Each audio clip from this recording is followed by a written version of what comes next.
of a slippery slope since then. And, at this point, he can't read, he can't walk, he can't talk. So it's very upsetting.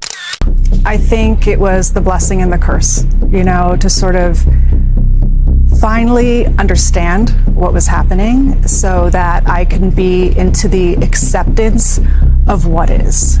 He wasn't supposed to make it this far. Bruce Willis, the man who turned pain into power and silence into strength, wasn't born in a mansion or molded by fame.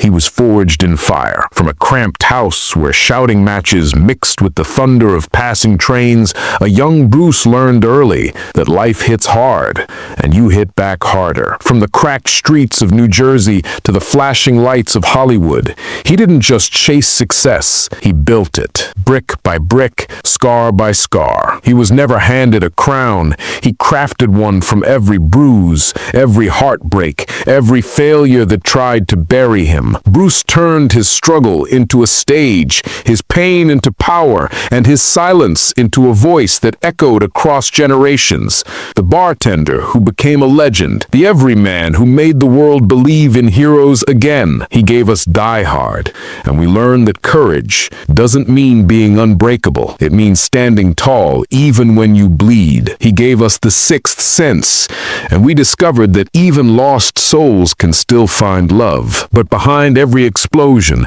behind every smirk that made audiences cheer, was a man quietly fighting not to collapse beneath the weight of his own humanity. His fortune grew into an empire worth more than $250 million, built on sweat, blood, and sleepless years. In the sunlit hills of Beverly Hills, his mansion stretches across an acre of luxury, an emerald pool shimmering like glass, a private screening room from memories he helped create, and wide glass walls that open to the golden California sky. In Idaho, he retreats to a lake where summer burns on the water like fire, a place he once called the only place I can breathe. And in his garage, a museum of dreams. White Rolls Royces gleaming like ivory, a Porsche 911 that roars like a heartbeat, a Cadillac Escalade that carried him through decades of fame and film sets. He once ruled Hollywood, a man who could earn millions with a single script, whose name alone could fill theaters. But behind every paycheck was a bruise,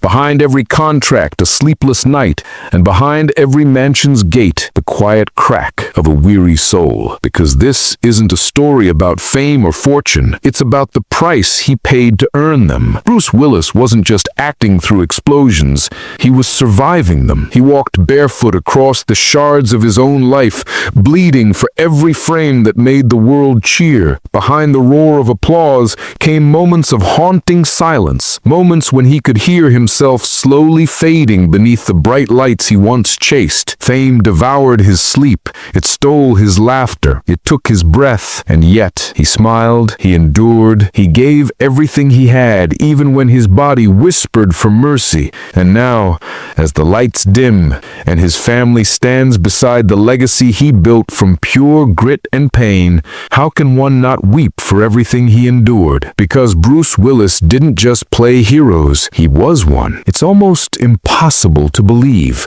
that the man who once saved the world on screen, who faced explosions and villains with unshakable calm, grew up in a house he couldn't even save himself from. His story didn't begin in the glitter of fame, but in the echo of arguments that cracked through the thin walls of a small rented home, a home that trembled each time a train thundered past, as if even the earth refused to stay still for him. Bruce Willis entered the world on March 19, 1955, in Idar Oberstein, West Germany, a town still limping out of the gray silence of war. His father, David, was an American soldier haunted by battles he never spoke of. His mother, Marlene, was a young German woman trying to stitch warmth together out of rationed hope. They were poor, restless, and always half a breath away from collapse. house. Some nights, the cold would slip through the cracks in the walls, wrapping around Bruce's small body like another kind of hunger. From the kitchen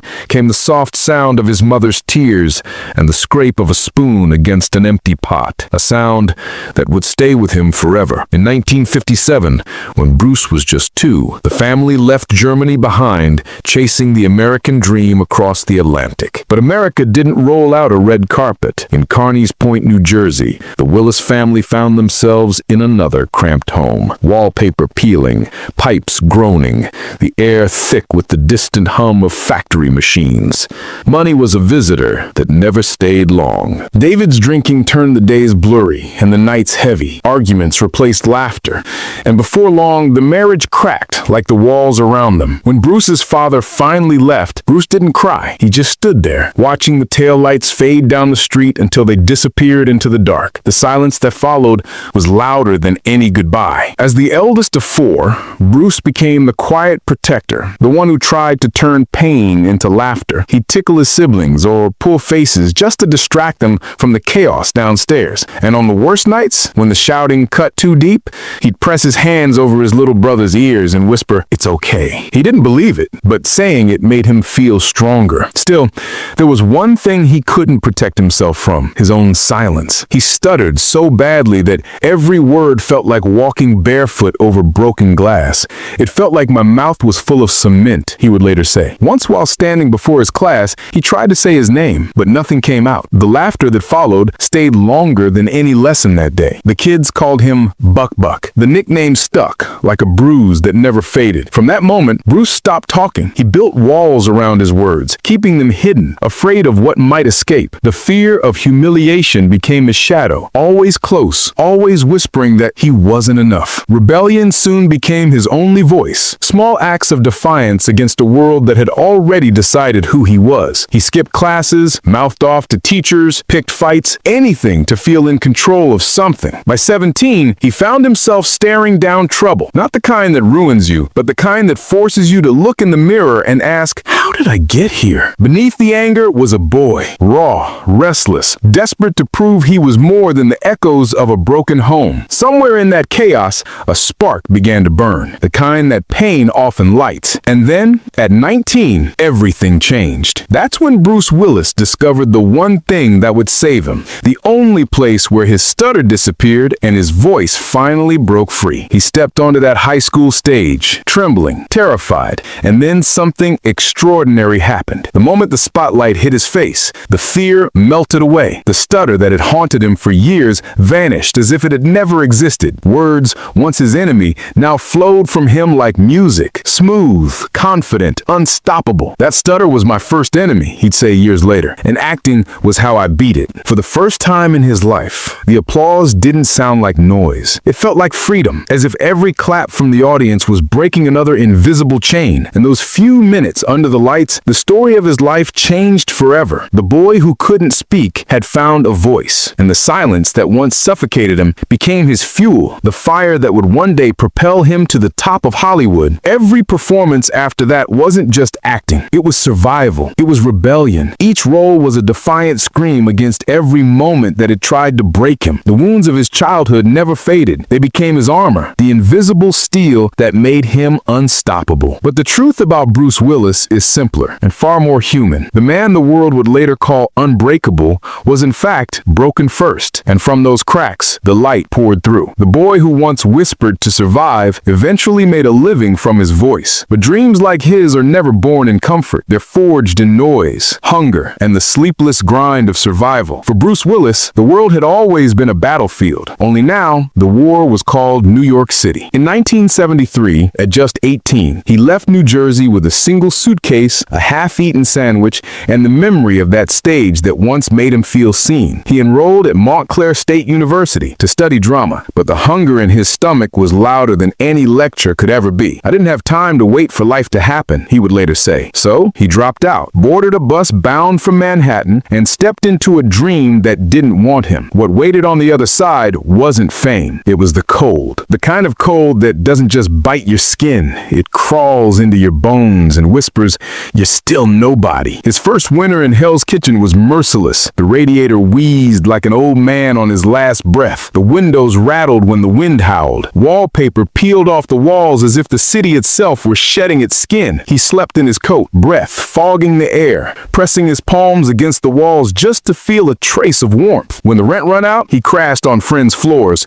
his few possessions stuffed into a duffel bag that always seemed too light. He wasn't homeless, he said once, but I was close enough to smell what it felt like. Food wasn't a metaphor, it was a mission. Some nights, dinner was a cup of tap water and a crust of stale bread. Other nights, he'd stretch a single can of beans across 2 days. The hunger wasn't poetic, it was real. A dull, twisting pain that outlasted even ambition. His shoes were splitting at the seams, his socks stiff with cold. And yet, somehow, in that freezing silence, a fire was building, a stubborn, unkillable flame that would carry him from those empty nights to the brightest lights of Hollywood. Each step he took through the snow felt like the world testing his will, the cold biting deep until his socks were drenched like punishment from life itself. He grabbed any job that would keep him standing. Nights spent guarding echoing factories that reeked of rust and oil. In the silence so thick it hummed, he could hear the steady drum of his own heartbeat. Some days he hauled crates until his palms bled. Other nights he drove strangers down endless highways glowing under orange streetlights that felt like fire in the dark. When the sun went down, he was back behind the bar, his stage of smoke, sweat, and quiet despair. The laughter there was too loud to be real. The tips were too small to matter. And even when he scrubbed himself clean, the smell of spilled beer followed him home, as if the city refused to let him wash away his struggle. Before dawn, he'd rise again, standing in lines that twisted around frozen streets, holding his photo tight while snow bit through his shoes. He'd wait hours for auditions where no one cared, where casting directors didn't even lift their heads. He'd walk home with frozen toes, aching legs, and a pocket full of coins that mocked him with every step. But with every no, something inside him changed. He didn't crumble, he hardened. You learn to live with no, he'd later say. You wear it like armor. Behind that bar, he transformed. He wasn't just Bruce anymore. He became Bruno, the bold, fearless version of himself the world hadn't met yet. Bruno was alive. He cracked jokes that lit up the room, poured whiskey like courage in a glass, and played his harmonica until even the saddest man forgot his pain. Each night, the bar turned into a stage. No applause, no fame, just pure survival. Every pour, every note, every laugh was training. Every night was practice, he said later. I just didn't know what for. But behind the charm was still the same boy who once stuttered every time he said his name. Only now, his rhythm came from endurance. The nights didn't just pass, they shaped him. The cold didn't just hurt, it molded him. The hunger, the humiliation, the long, uncertain nights, they weren't just struggles, they were lessons. Each one chiseling away weakness, carving steel into his soul. Those years weren't just about surviving, they were about building armor. Armor forged in freezing rooms, empty pockets, and countless rejections. Because before Bruce Willis became the man who saved the world on screen, he was the man who had to save himself off it. His story didn't start with applause. It started with silence, the kind that sits heavy before a storm, when even destiny holds its breath. And that storm finally broke in 1985 in a small, overcrowded casting room in Los Angeles. Over 3,000 actors had already walked in and walked out defeated. Then came Bruce, tired, scruffy, eyes burning with something different, wearing a grin that made producers uneasy. But when he spoke, the room stilled. The air changed. The character of David Addison wasn't written for him. It was waiting for him. That day, the bartender from New York didn't just serve another drink. He raised a glass to destiny. And from that moment on, Hollywood and the world would never be the same again. When moonlighting hit TV screens, no one had seen anything like him before. He wasn't just acting. He was electric, sharp-tongued, unpredictable, alive in every frame. The rebel who broke the fourth wall, looked straight into the lens and made everyone watching feel like he was talking directly to them. That smirk, that spark, that swagger. It wasn't acting. It was pure lightning bottled on film. In a heartbeat, Bruce Willis went from tendon bar to topping Hollywood's A-list, from scraping rent to clutching a Golden Globe and an Emmy. But fame, like wildfire, doesn't just warm, it scorches. The laughter on set masked bone-deep exhaustion. The spotlight that crowned him also blinded him. I'd waited my whole life for this, he once confessed. And when it finally came, I forgot how to breathe. Then came 1988, the year a bartender became a legend. Hollywood handed him a risky little script called Die Hard. Big names turned it down. The studio doubted him. Critics sneered. A sitcom star? Saving hostages? He's got jokes, not muscles, they said. But Bruce didn't blink. He walked onto that set as John McClane and changed cinema forever. Under brutal lights and endless takes, he fought like every punch counted. He bled for real. He limped between scenes. He roared through pain so raw, the camera didn't need to fake it. John McClane wasn't some invincible hero. He was human, broken, bleeding, still standing. And when Die Hard exploded into theaters, it didn't just break records, it rewrote what an action hero could be. The movie made over $140 million and turned Bruce Willis into Hollywood's hottest name. Overnight, he became a $5 million per film phenomenon, a paycheck unheard of back then. The kid from New Jersey was suddenly signing deals that could buy half a city. But in Hollywood, every rise carries a fall. The climb just got steeper and the air thinner. The 1990s hit him like a storm. Flashes of brilliance mixed with brutal setbacks. Look Who's Talking and Death Becomes Her reminded the world he still had charm to spare. But Hudson Hawk, his passion project, crashed hard. $65 million spent, only $17 million earned. The same press that once worshipped him now mocked him, calling him reckless, arrogant, finished. Then came Color of Night, another box office disaster, another headline calling him done. For the first time since the bars of Hell's Kitchen, Bruce felt the ground crumble beneath his feet, but he didn't quit. He never did. In this town, he said, "You're only as good as your last movie." So I made sure my next one mattered. That next one was Pulp Fiction in 1994. Quentin Tarantino handed him a lifeline, a washed-up boxer named Butch, beaten but not broken. The role mirrored Bruce's own battle scars. He took a huge pay cut just to prove he still had something left to give. And when Pulp Fiction roared onto screens, it wasn't just a comeback, it was a resurrection. 5 years later, The Sixth Sense proved it wasn't luck, it was legacy. The man everyone had written off became the man no one could ignore. Bruce Willis didn't just survive Hollywood's fire, he learned how to walk through it and still shine. He played it quiet, not with words, but with wounds. There was something ghostly in the way he moved, like a man who'd seen too much but spoke too little. That performance didn't just silence critics, it hypnotized them. And when the box office numbers rolled in, $672 million worldwide, it felt less like success and more like Hollywood kneeling in apology. But even when the world cheered, Bruce didn't rest. He pushed harder. Over 100 films in 4 relentless decades. The lights never dimmed. The cameras never stopped. The grind became his second heartbeat. Some nights, his body gave out before his spirit did, collapsing in his trailer between takes, shirt drenched in sweat, whispering to the mirror, "Don't waste this." Those weren't just words. They were survival, because the bruises he carried didn't show on skin.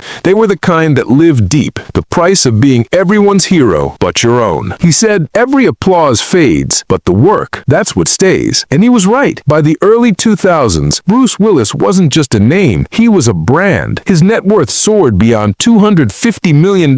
His home stretched from Beverly Hills to the quiet mountains of Idaho. And every studio knew one truth. If Bruce starred, the box office roared. But beneath the trophies, there was always a cost. Every million earned was carved from exhaustion. Every success carried the echo of nights when he almost walked away. Bruce Willis didn't just rise, he endured. He wasn't the strongest man in Hollywood, but he was the one who refused to fall. And that's why his legend doesn't just stand, it breathes. Because in the end, heroes might save the world, but the greatest ones first survive themselves. Then life, in its cruel poetry flipped the script. The man who could outwit terrorists, save hostages, and walk through explosions couldn't stop the quiet collapse of his own home. He had faced every kind of battle except this one. It came with no camera, no second take, and no stunt double. The first real crack in his world didn't come from failure. It came from love, the kind that starts like sunrise and fades like light slipping under a door. They met in the late 1980s, two stars burning toward each other in the same sky. Bruce Willis, fresh from moonlighting, still half bartender, half Hollywood's new bad boy,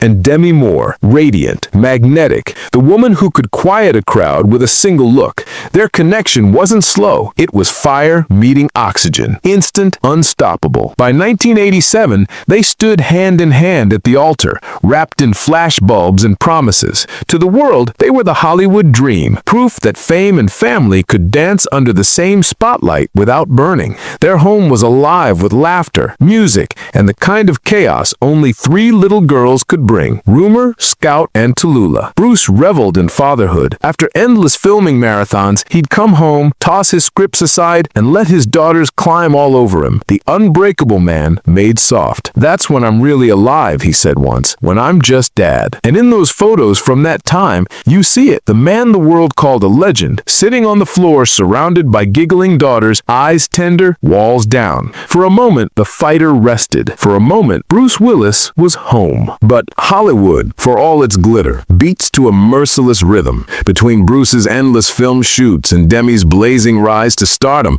the space between them began to stretch like a rubber band pulled too tight. Days apart blurred into weeks, then months. The laughter that once filled their home grew faint. Fame doesn't kill love outright. It wears it down slowly, grain by grain, until even the strongest connection begins to unravel. By the late 90s, whispers began swirling, some from tabloids, others from the quiet corners of their own hearts, wondering if love could really endure when two people lived in separate worlds. Then came the announcement in 2000.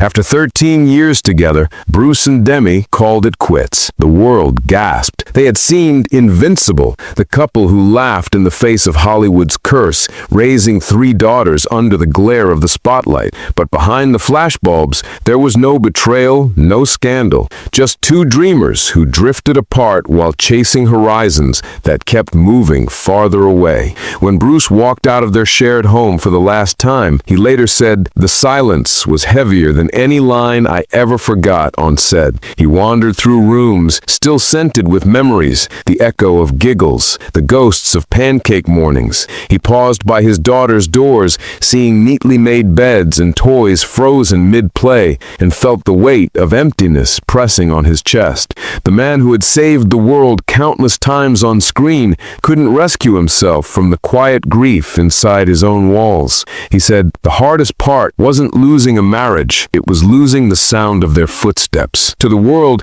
their split looked like an ending, but for Bruce and Demi, it became something rarer, a transformation. In an industry that thrives on drama and bitterness, they chose grace. They celebrated holidays together, shared birthdays, even Christmas mornings. It was proof that love doesn't always die. Sometimes it just changes shape. He said, "She's the mother of my children. That doesn't end." Friends described their bond after divorce as calm and unbreakable, built on mutual respect and a silent promise to always put their daughters first. Still, when the lights went down and the set fell silent, Bruce faced a different kind of battle. He had mastered heroes who never flinched, but off-screen, he fought a loneliness no director could capture. He was now a father who missed bedtime stories and morning hugs. His job carried him across the globe. While explosions and red carpets filled his days, his daughters grew up between weekend visits and long-distance phone calls. He never complained. He simply kept working, pouring himself into every role. But in rare, honest moments, he let the truth slip. You just hope you're giving them enough, even when you're not there.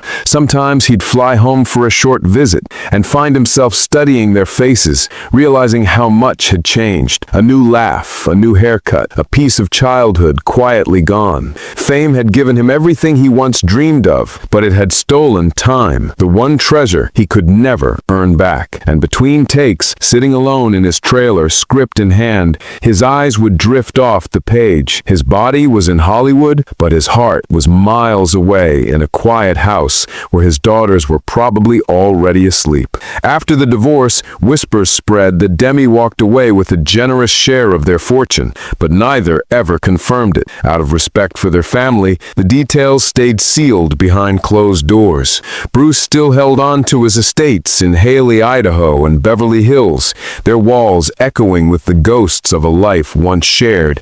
Yet no division of property could ever equal the cost of what he'd truly lost. For a man who had turned sweat and scars into a $250 million empire, there was one thing money refused to buy: presence. He said, "I was rich, but what I wanted most, money couldn't fix." And that's the sting of his story. Not in tragedy, but in truth. Bruce Willis had risen from obscurity, built a kingdom out of grit and charm. But even kings can't buy back time. He never cursed fame. He never blamed love. He blamed the clock. Time had been the silent thief. Sometimes love doesn't end, it just changes address. And when his daughters grew, when laughter trickled back into the room like morning light, the pain softened, the bitterness melted into something quieter. Gratitude. Gratitude that love had survived where so much else had broken.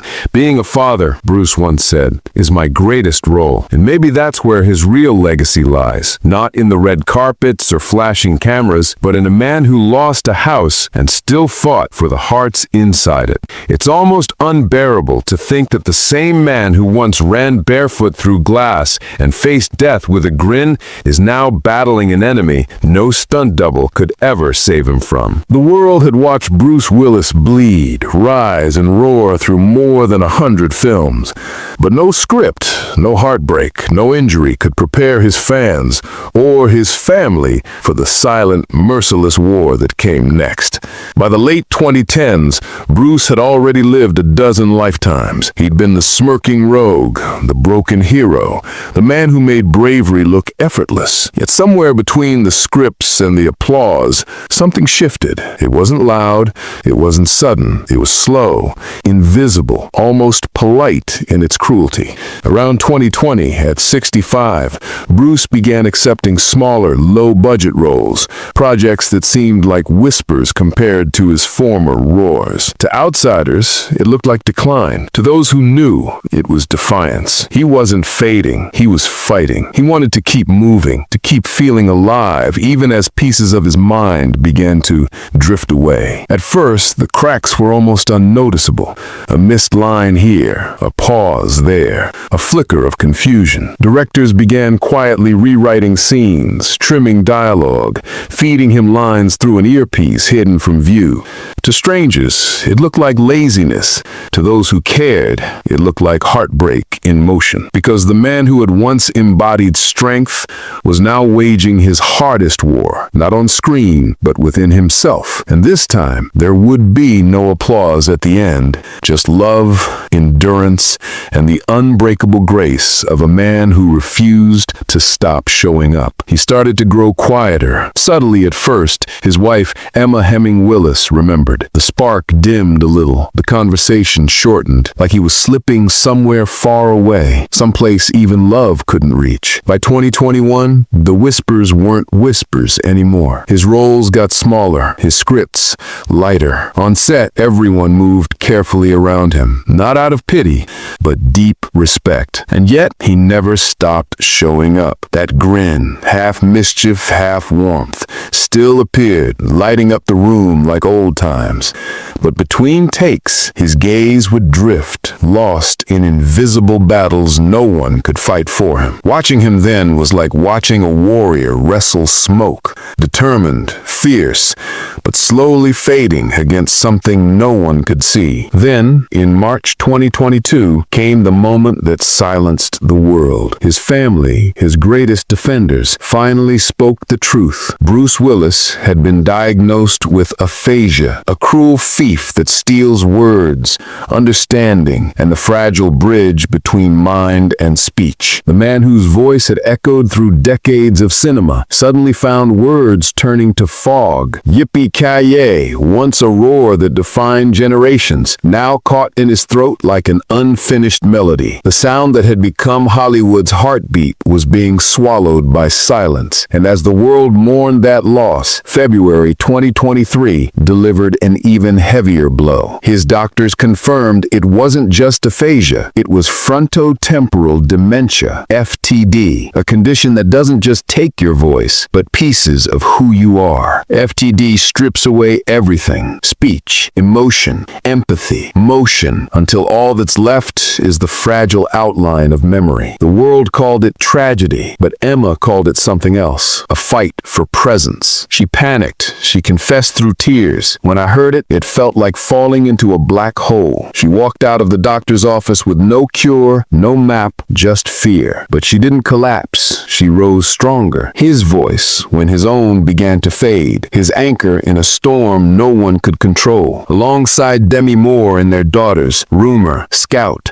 Tallulah, Mabel, and Evelyn, she built a fortress of love so quiet yet so unbreakable around him. Together, they found new languages: touch, music, memory. His brain is failing him, Emma whispered, but his soul is still here. Bruce's doctors call FTD relentless, an unending fade. But his family found ways to see light flicker inside the darkness. He may lose names, faces, words, but there are moments, fleeting as they are, where the old Bruce returns. That booming laugh that once filled film sets still escapes sometimes, raw and real. That mischievous spark in his eyes flashes again, gone in seconds, but enough to remind everyone he's still fighting in there. When I see that smirk, Emma said, her voice breaking, for that moment, he's back. He no longer reads scripts. Some days he doesn't even recognize them. Yet he still walks tall, steady, calm, guided by hands that love him fiercely. The man who once ran through fire and shattered glass now moves with a gentler rhythm. Life slowed to sunlight through windows, a daughter's hand in his, a hum under his breath, drifting between notes from his old Bruno days. It's not performance anymore. It's remembrance. A melody of who he was, still echoing softly. Diane Sawyer, after visiting him off camera, described it simply: you can feel the love in that room. It speaks louder than words ever could. She sat beside him on the patio, where the evening air felt heavy with unspoken words. Bruce reached out, silent but sure, his fingers curling around hers as a soft smile formed. There it was again, the flicker, the spark she knew so well. It was him. Just for that heartbeat, it was Bruce. Those brief flickers, those fragile moments, are what his family treasures now. Not hours, not whole days, but the little pieces of him that still shine through the haze. A glance that lingers, a sudden laugh, a fleeting recognition, each one a reminder that behind the fog, he's still there. Rumor once said, even if he can't say it, we feel it. He's still Dad. Through Emma, his story keeps breathing, not through lines or dialogue, but through awareness and purpose. She turned heartbreak into a handbook for others, caregivers walking the same uncharted path. These caregivers are heroes, she often says. I had no map, Emma admits. Now, I want others to have one. Her courage has rippled across continents, inspiring both families and researchers. Even the world's top doctors now call her a light in the darkness. And though the unbreakable man speaks less now, his silence carries its own power. The hero who once roared through chaos now whispers through stillness, and somehow his message echoes louder than ever. He fought villains, explosions, and the relentless ticking of time. Now he faces the most human battle of all, the kind no one wins, yet where love never loses. Because maybe true heroism was never in the stunts or the one-liners. Maybe it's here, in the gentle squeeze of his daughter's hand, in the quiet moments when his wife leans close and whispers, he's here. And perhaps that's the most hauntingly beautiful truth of all, that the man who once saved the world now teaches it what love looks like when when words are gone. The strength of a hero isn't measured by how loud he speaks, but how deeply he's remembered when the world goes still. And for Bruce Willis, silence will never take that away. Around him stands a family not united by fame, but something far stronger, unwavering love. Demi Moore, his former wife, and their daughters remain close. They share birthdays, holidays, and quiet days no script could ever capture.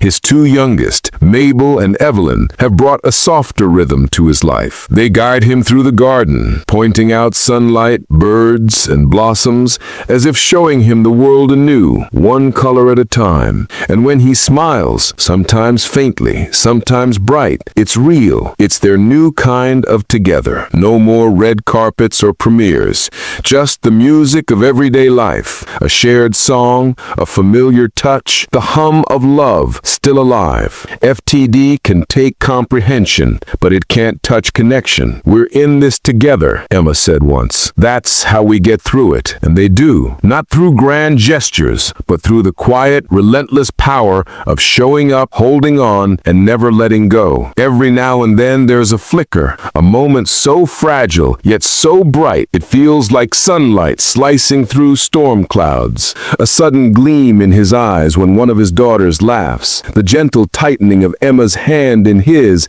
as they stroll together. The magic never lingers long, but it doesn't need to. It's enough. Enough to remind them that love hasn't disappeared. It's simply speaking in a new tongue now. Then there's that video. Simple, raw, and impossible to forget. Bruce sits quietly in the garden, afternoon light brushing against his face like a memory. His youngest daughter leans into him, her tiny hand pressed to his chest. He doesn't speak. He doesn't have to. His hand, aged and trembling, yet steady as ever, lifts slowly to her back. A father's instinct, untouched by illness, undimmed by time. That image etched itself into the hearts of millions because it says what words never could. His daughter Rumor once said softly, "Even if he can't say my name, I know he remembers every second of loving me." And those words linger, not just in their home, but in the hearts of everyone who's ever admired him. For all the explosions, the gunfire, and the one-liners that made him an icon, it's this, the quiet, unspoken bravery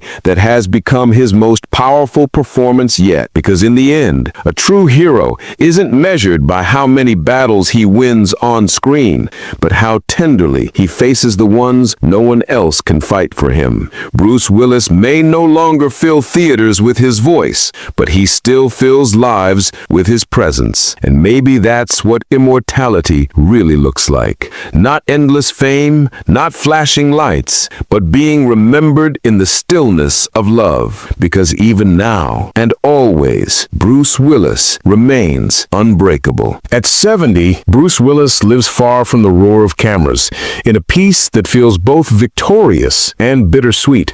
The man who once stood on the cracked sidewalks of New Jersey with a half-eaten sandwich and a dream now lives quietly among the echoes of everything he built. He wasn't handed power, he forged it. He rose from hunger and hardship and turned that fire into a fortune worth more than $250 million, a number that only hints at the decades of grit behind it. Sleepless nights, broken bones, and sacrifices hidden behind the screen. That fortune wasn't born from luck, it was chiseled from resilience. Every role, from Die Hard to The Sixth Sense, stacked another brick onto the empire. When he earned $5 million for Die Hard in 1988, it shattered Hollywood's rules and rewrote what an action star could command. The sequels that followed raked in over $1.4 billion worldwide, cementing his place among Hollywood's elite. But Bruce never saw his wealth as noise. He shaped it into peace. into homes that breathed calm, not competition. In Beverly Hills, he owned a $20 million sanctuary surrounded by sunlit canyons with grass walls that opened straight into the golden California sky, a view that reflected the kind of man he had become, grounded, luminous, and free. Far from Hollywood's flashing lights, in the quiet heart of Idaho, Bruce carved out a hidden paradise, a lakeside retreat wrapped in stillness. 20 acres apiece where snow-dusted pines bent gracefully over shimmering waters.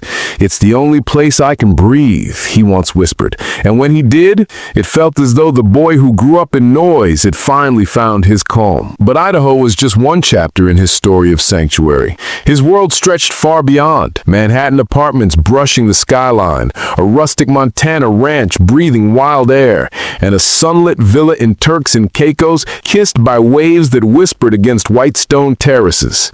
Every home wasn't built from luxury, it was built from longing. Each one spoke softly of a man who'd seen chaos and chose peace as his final treasure. Even his cars reflected that quiet taste. A Porsche 911, sleek as a secret, a Rolls-Royce that shimmered like liquid moonlight, and a Cadillac Escalade that carried him from the chaos of movie sets back into the soft embrace of home. These weren't trophies of fame, they were symbols of motion, echoes of a man forever chasing something unseen, or maybe running from pain that never fully left. But if you want to find his greatest number, don't look at his box office totals. Look instead at his heart. Over the years, Bruce poured millions into helping others, veterans, children's hospitals, first responders, the same kind of heroes he once embodied on screen. In New Jersey and Los Angeles, he quietly funded charities. No headlines, no press, no spotlight. He believed real kindness didn't need an audience. And now, the man who commanded billion-dollar franchises holds a different kind of wealth, a quieter one. He counts value not in money, but in moments. A wife's gentle touch, a daughter's laughter, the warmth of sunlight across his face. His voice, once golden and commanding, has softened into silence. His body, once unstoppable, has slowed. His mind, once sharp as glass, now drifts between memory and mist. It's both beautiful and heartbreaking, the richest soul now living the most fragile truth. They say you can measure a man by what he leaves behind. But with Bruce Willis, it's not about the mansions that still stand, the cars that still shine, or the awards that still glitter. It's about something deeper. Bruce lives now in a world no longer defined by what he owns, but by what he feels. And maybe that's the truest kind of success. Not the millions he earned, but the millions he touched. Because Bruce Willis reminded us that strength was never about muscle or fame. It was about endurance, grace, and the quiet act of loving through storms meant to break you. So if you've ever smiled at that signature grin, cheered as he saved the day, or felt courage in his silence, leave your heart below. Leave your memory. Leave your thank you. Because though the lights may dim, his fire still burns. He built an empire the world could see, but what he truly leaves behind, love, courage, and resilience, is the kind of wealth no illness can take away.